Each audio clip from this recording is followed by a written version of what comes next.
What is up, YouTube? My name would be OG Nick Marsh. This is Focus Hip Hop, and today... Okay, so, as I just said in the previous video, Drake released this song, Family Matters, around 11:30 p.m. Eastern Standard Time. Within 40 minutes, Kendrick published a response. And it was so crazy because, as I said, I was in the bathroom when Family Matters came out. I was also in the bathroom when Meet the Grams came out. I was in the shower. So I didn't see the fucking Meet the Grams response until way later. Not way later, but like a decent, like an episode of television later. I come back to my room, I get on my phone, I see Discord going crazy. I'm like, what the fuck is happening? So, not only did Kendrick respond, which has me going crazy, but fucking people are saying, like, this is an evil diss song. Like, before I listened to it, I saw fucking No God say that this is the best diss track he's ever heard in his life. And to be completely honest, I'm inclined to agree. This is literally the most diabolical, cold-hearted, evil, sinister diss track I've ever listened to. So let me explain why. Let me explain why this shit is so crazy. First of all, the beat. It's produced by The Alchemist. It's a beat that The Alchemist gave Kendrick Lamar a while ago, and Kendrick just had it sitting around, and I guess he was going through beats, and he was like, yes, this beat from The Alchemist would be perfect for this diss. At first, I'm gonna be completely honest, when I heard the diss song, I did not like the beat at all. Like, it was too repetitive for me. The one thing that saved it from being complete ass to me was the bass line, which kind of gave it another layer of depth. But it felt a little too, I don't know, it didn't grab me right away. But it felt too simplistic. That's what it was. But the more I listened to it, the more I realized just how haunting this instrumental is. It literally sounds like a horror movie. And what's crazy is Kendrick matched that tone like unbelievably well. Like, this is one of the most like monstrous sounding. It's not only the lyricism, it's his delivery, his vocal tone. He sounds heartless in this song. He sounds like he doesn't have a soul, bro. And that's not me saying the song is soulless. That's me saying he sounds like a demon. He sounds demonic on this song. And it's so surreal. It's totally surreal. Because I did not think Kendrick was capable of even having this level of hatred in his heart. Like, Kendrick has always seemed like the nicest man on the planet to me.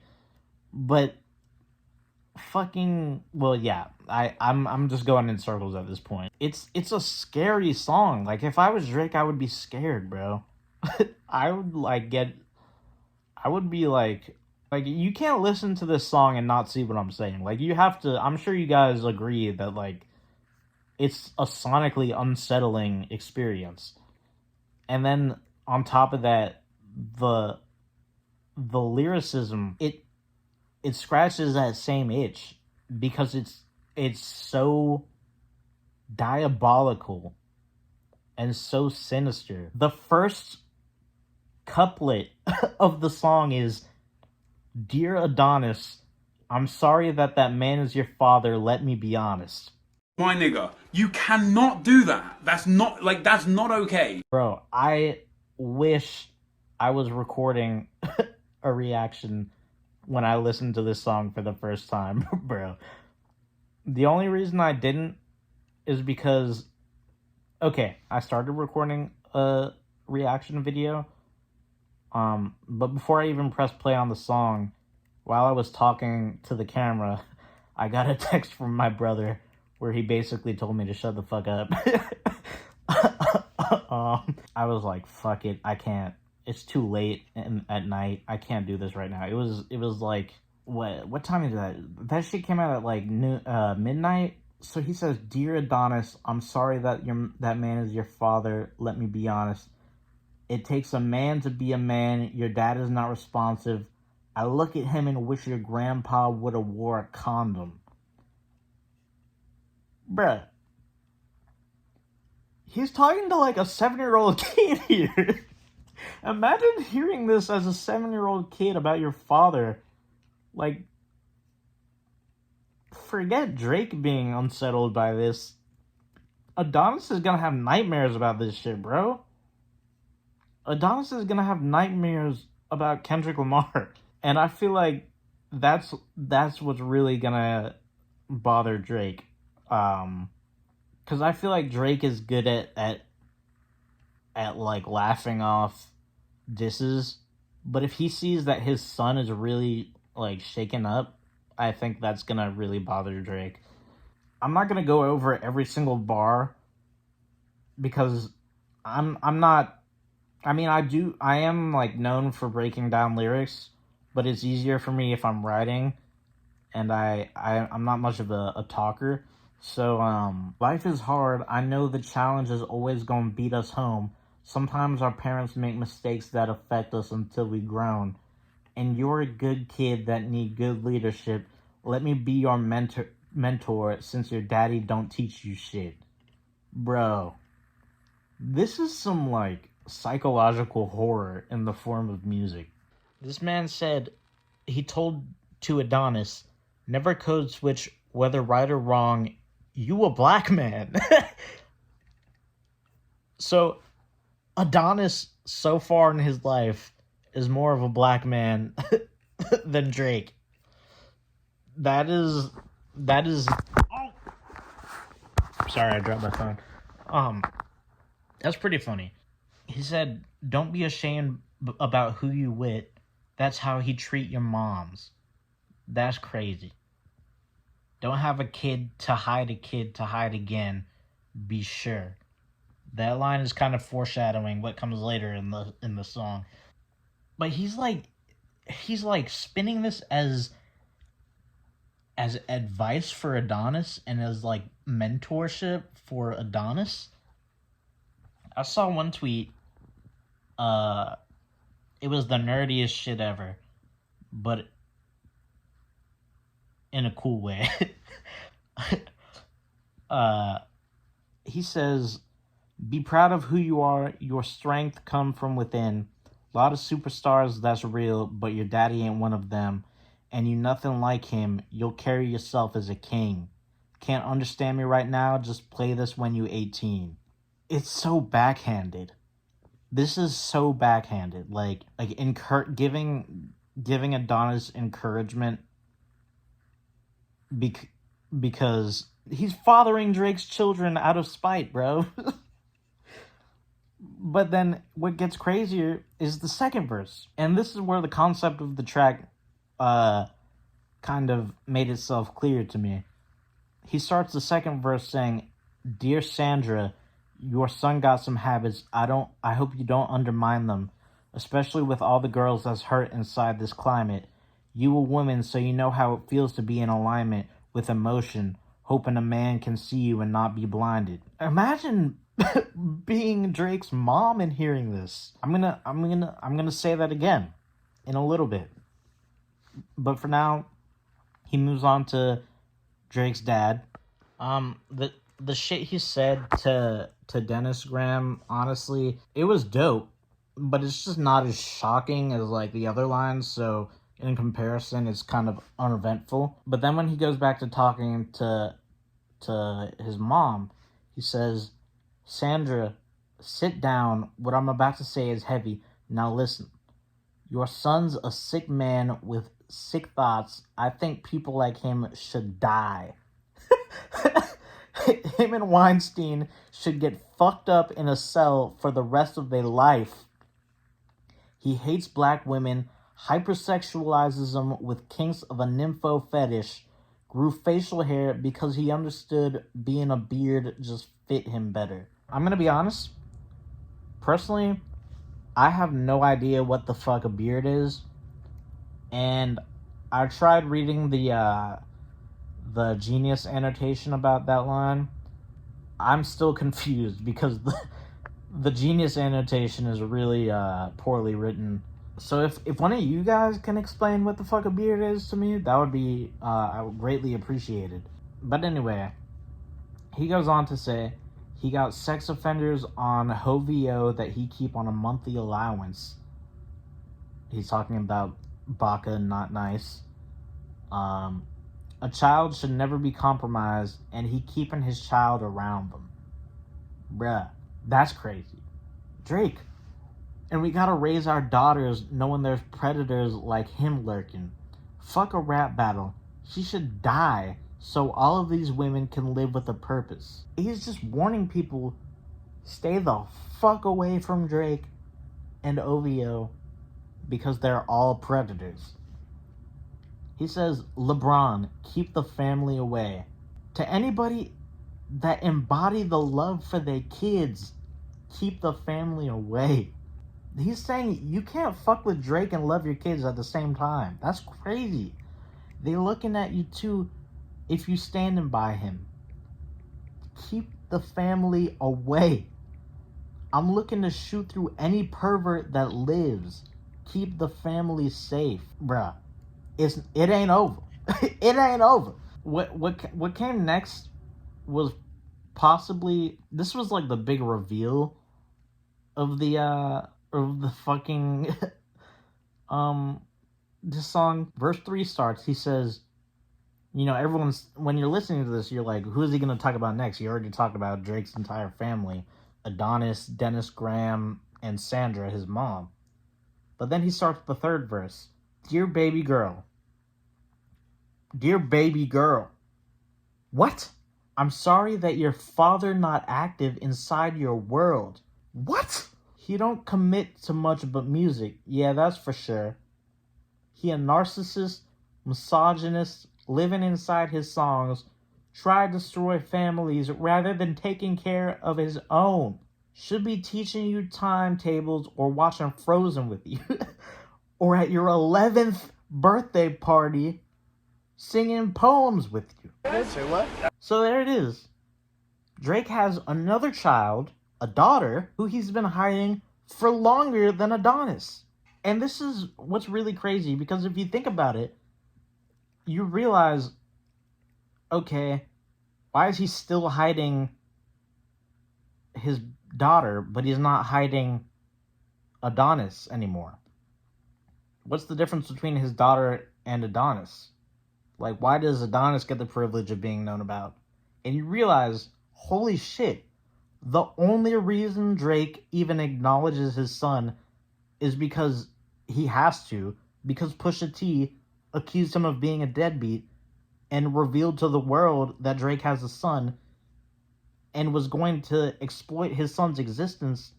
Actually, hold on, that's not true. He was planning on revealing that he had a son. He was just gonna exploit the moment for like a shoe deal. Obviously, nobody knows if this is true. But that's just absurd. I don't know if it's true. I don't know if the shit about Kendrick beating his wife is true. I don't know if any of this shit is true. I do know that Baca Not Nice is he was arrested on human trafficking charges or some shit like that.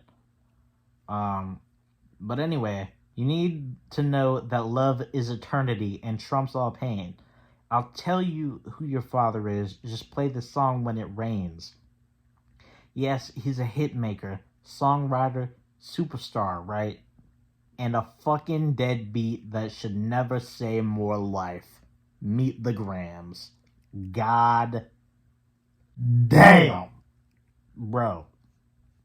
When I heard that shit, I thought it was over. But there's one more verse. There's a whole other verse. And this one actually makes a lot of sense. He addresses Drake directly this time. I know I'm just reading the fucking lyrics. Dear Aubrey, I know you probably thinking I wanted to crash your party. I believe that's a reference to him kind of spoiling Drake's big moment last night when he dropped Family Matters, because the shelf life of Family Matters was like it was literally less than an hour.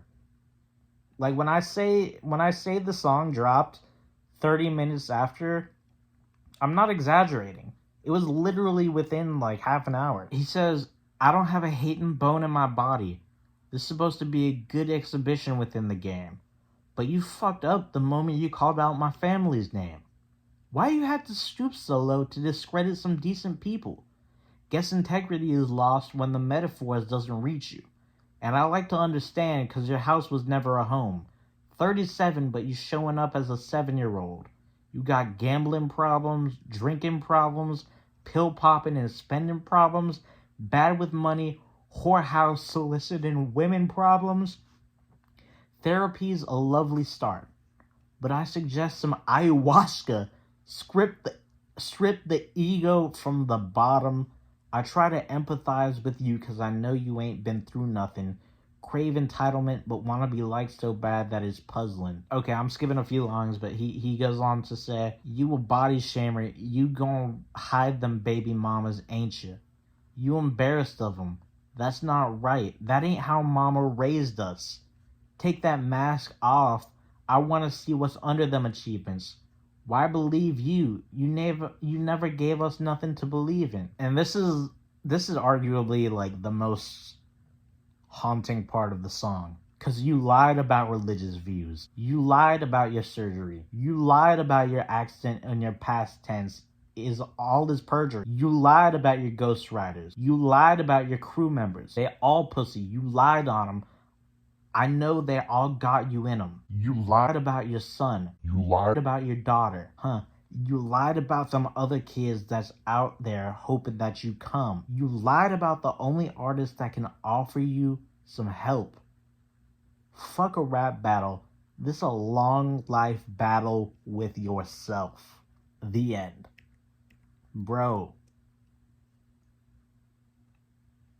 I don't get... Okay, I know it's all subjective, but I really don't get how you can't appreciate the brilliance of this song. This is a incredibly written song. The concept where he's dissing Drake by addressing every single member of his family directly. That is some cold shit. I did not know that Kendrick could get this fucking grisly, bro. I did not know Kendrick... Bruh. So yeah, that's not only the best diss track I've ever heard in my life, that's one of Kendrick Lamar's best songs, period. And that's the best song I've heard all year. This was unbelievably just like... Okay, I forgot to say it, but let's go back. There's this one part I want to go back to. Sandra, sit down. What I'm talking about is heavy. Now listen. Your son's a sick man with sick thoughts. I think people like him should die. Him and Weinstein should get fucked up in a cell for the rest of their life. Imagine being Drake's mom and hearing someone say that about your son who you love more than anyone on the planet. If my mom heard some shit like that about me, she would be like, I don't think I'm a fan of this Kendrick fellow, you know. Bruh, talk about super ugly. This makes super ugly look beautiful. The only way Sandra Graham can retaliate against Kendrick Lamar at this point is to join the KKK. I was speechless after Euphoria. I fucking almost shit my pants when I heard this shit. I always wanted something like this from Kendrick, but I never thought we would get it. I didn't think he had that level of I didn't think he could be so malicious and so mean-spirited.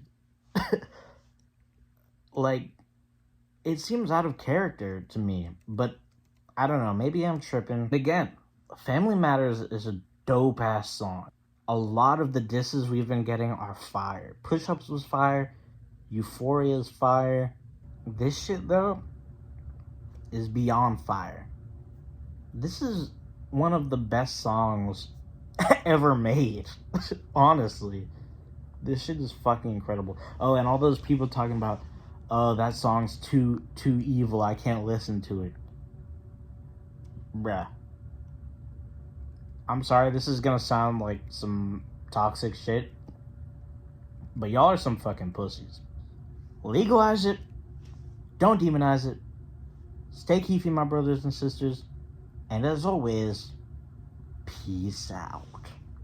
It's totally surreal.